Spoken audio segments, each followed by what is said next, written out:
17 বছর পর সপরিবারে দেশে ফিরেছেন বিএনপির ভারপ্রাপ্ত চেয়ারম্যান তারেক রহমান। স্থানীয় গণমাধ্যমের পাশাপাশি আন্তর্জাতিক গণমাধ্যমেও তার এই প্রত্যাবর্তনের খবর গুরুত্বের সঙ্গে প্রকাশ করা হয়েছে।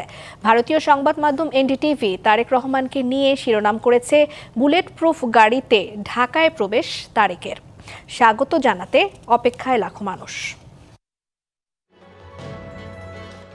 জাতীয় নির্বাচনের আগে বিএনপির ভারপ্রাপ্ত চেয়ারম্যান তারেক রহমানের প্রত্যাবর্তনকে আন্তর্জাতিক গণমাধ্যমগুলো বাংলাদেশের রাজনীতিতে একটি বড় ও তাৎপর্যপূর্ণ ঘটনা হিসেবে তুলে ধরেছে। ব্রিটিশ সংবাদ মাধ্যম বিবিসি জানায়, বাংলাদেশের পরবর্তী প্রধানমন্ত্রী হওয়ার দৌড়ে এগিয়ে থাকা শীর্ষ নেতা 17 বছরের নির্বাসিত জীবন কাটিয়ে দেশে ফিরেছেন। এদিকে কাতার ভিত্তিক সংবাদ মাধ্যম আল জাজিরা তাদের শিরোনামে লিখেছে, 17 বছরের নির্বাসিত জীবন শেষে বাংলাদেশে ফিরেছেন বিরোধী দলীয় নেতা তারেক রহমান।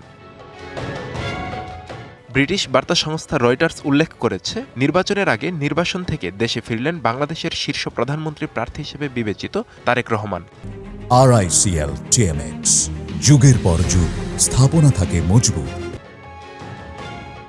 ভারতীয় সংবাদ মাধ্যম এনডিটিভি জানায়, বুলেট প্রুফ ব্যবস্থায় ঢাকায় তারেক রহমানের প্রবেশ, তাকে স্বাগত জানাতে জড়ো হন লাখো মানুষ। পাকিস্তানের গণমাধ্যম ডন লিখেছে, 17 বছর পর নির্বাসন শেষে দেশে ফিরেছে বাংলাদেশের শীর্ষ প্রধানমন্ত্রী প্রার্থী তারেক রহমান। আন্তর্জাতিক গণমাধ্যমগুলো তারেক রহমানের স্বদেশ প্রত্যাবর্তনকে বাংলাদেশের রাজনীতিতে একটি গুরুত্বপূর্ণ ও প্রতীকী ঘটনা হিসেবে দেখছে।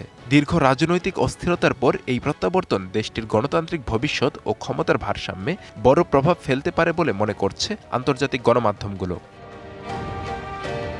আব্দুল্লাহ আল মারুফ, ডিবিসি নিউজ ডেস্ক।